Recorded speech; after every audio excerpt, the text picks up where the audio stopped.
blah, blah, blah, blah, blah, blah, blah. Words. Excuses. Why do we do that? Why do we do that? I can tell you a big reason, a very prominent reason why we're making excuses, why we're blah, blah, blah, blah, blah. It's because of our ego. When something goes wrong, when we don't do what we're supposed to do, when we fail in terms of our discipline on a daily basis, when we fail, when we drop the ball, when we don't get it done, it hurts our ego to admit that it was us. So we use a bunch of words and a bunch of blah, blah, blah, blah, blah. And sometimes we blame inanimate objects, which is kind of comical and kind of ridiculous, right? People blame inanimate objects for their own shortfalls in life, okay? The donut somehow snuck into my mouth, right? Sure, yeah. It's the donut's fault that I'm freaking I got powdered sugar all over my face right now. It's the donut's fault. Or the alarm clock decided it wasn't going to wake me up today. That's the alarm clock didn't go off. Yeah. An inanimate object. But it's the alarm clock's fault, not mine. You've heard that before, right? Yes, sir. The bed covers wrestled me to keep me in bed.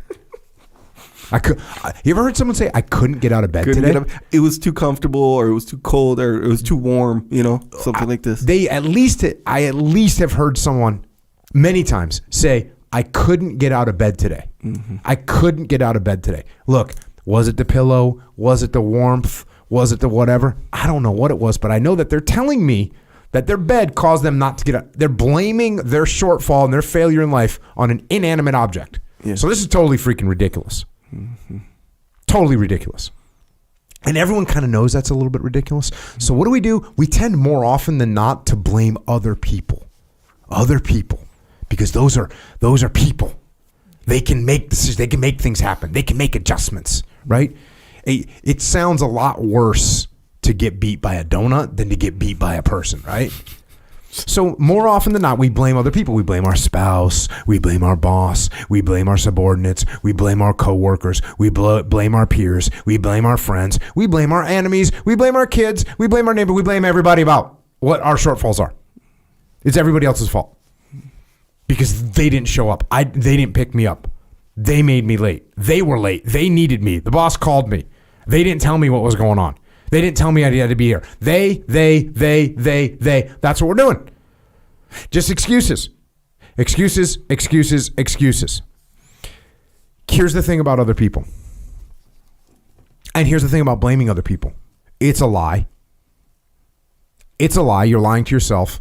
Here's the deal. You can't control other people, and you shouldn't for 1 second think that you can. You shouldn't. You shouldn't put any reliance on your success on some other person's behavior because you can't control them. You don't know what they're going to do. People are freaking crazy. Think of the shortfalls you've got, and you don't think other people are going to let you down? You don't think somebody's going to show up late? You don't think someone's going to call you with an emergency?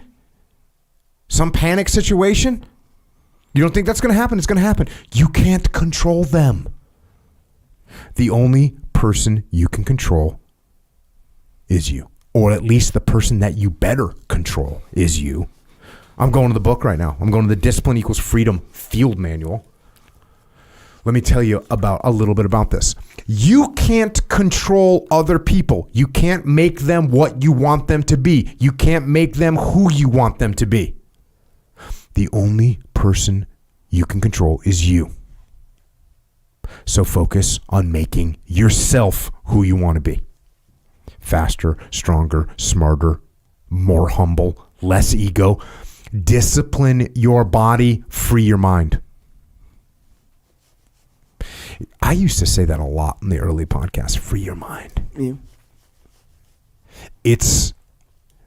I think when I said it, when I would say free your mind, I don't think it landed with a lot of people at the time. Mm. I think I've gotten better at articulating what that means. Mm-hmm. Free your mind, open your mind. I think I use open your mind now more often than free your mind. I mean the same thing. Yeah. I think it's easier for people to understand because people understand closed mind. Yeah. They understand that if I have a closed mind, there's no new ideas getting in there. Yeah. Open mind, they go, oh, okay, I understand what that means. That's the opposite of a closed mind. But free your mind, they don't understand what it means. It's hard to comprehend what it means to have your mind not be free. It's a little harder to comprehend that. When I say your mind is not free, it's a little bit easier. But to say like, oh, free mind versus what? Slave mind? Yeah, trapped mind. Yeah, trapped mind, something like that. It's hard to truly comprehend what that means, even at a surface level. Yeah. So I've started saying open your mind more. But it's the same thing. When I wrote this book, free your mind. That's what I meant. Open your mind up. Be able to comprehend, be able to see, be able to understand more. That's what our goal is. Discipline your body, free your mind. Get up early and go. Get after it, and you'll become the person you want to be. And you become that person through one small decision at a time. Isn't that kind of strange to think about? One small decision at a time. One little decision at a time. And who makes those decisions? Who makes those decisions? I do. You make those decisions. I make those decisions. We have control. And listen, can you get yourself in a situation where it might take some time to get out of? Yep, we can be there. I've told this story many times. My first deployment to Iraq, we move into these old broken down buildings on a former Iraqi military base. And what do we do when we move in there? The day we move in there, we start squaring them away. We start fixing things. We start building them out. I built myself a desk and a bed and partitions between other rooms for where other guys were sleeping. That's what we're doing. We're immediately squaring that stuff away. We're immediately making a habitat that we want to live in. The moment from moving in there to start to improve the situation was 0 seconds. As soon as I walked into this place where I got to live, I'm trying to fix it, stuff, and square it away and move it forward. A month into that deployment, we went and did a hit on a building. And I get in there, and there's the kitchen, what you would call the kitchen, which is basically one big room. The kitchen, the living room, the dining room were all kind of one big room. And in that room, about 4 feet from the counter where the sink was, where you would prepare food, was the trough where you would go to the bathroom. And there was multiple generations living there. And I remember thinking to myself, if I moved into this place today, in 1 second, I would be fixing this to where I wouldn't have to prepare my food and go to the bathroom within range of each other. Within 3 feet of each other. That's just not cool. I would have started fixing them. That's an attitude. Could I have fixed it all immediately that day? No, you're gonna take time to build that stuff up. But I would have fixed that small problem. I would have fixed that small problem immediately. So when we are in a situation, there is a way to get out. Can you do it overnight? And sometimes it seems overwhelming. You might find yourself right now in a situation where you don't like your job, you don't like where you're living, you don't like what's going on in your life, and it might seem like, oh, how am I ever going to get out of here?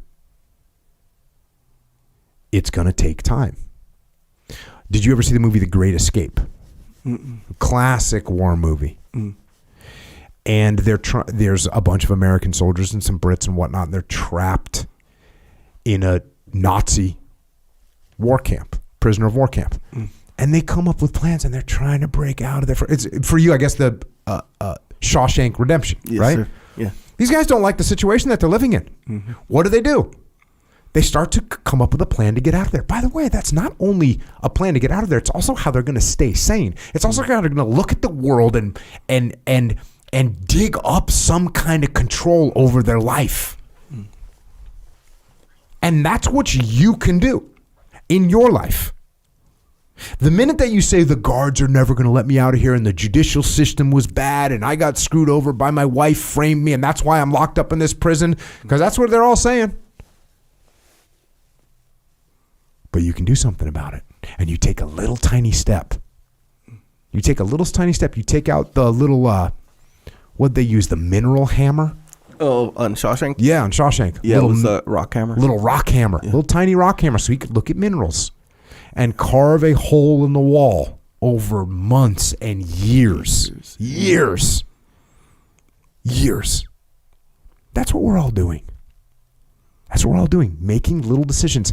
Not just making little decisions, then taking action that backs up those decisions. And you got to keep that strategic vision in mind.